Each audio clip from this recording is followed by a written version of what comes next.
they're done, all that water from all 11 penstocks converges in the tunnel, flushes out to the bottom of the river, bottom of the falls. So basically, we're just a run-of-the-river power station, which means we just emulate what the Niagara Falls does. Take water from the top, bring it to the bottom of the river, just inside this facility and So create then power. the water would run through the tunnel back into the river. That's Exactly. correct. I mean, the bricks are pretty great condition. Yeah, that's all original too. That's all 1903, 4, 5 brickwork down there. Yeah. The only changes to the brickwork was we're removing any loose bricks because last thing you want is a brick coming out of concrete somewhere on the head.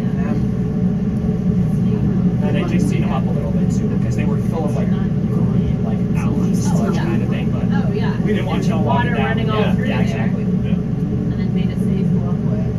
Yes. Yeah. That was quite the intricate process for some time.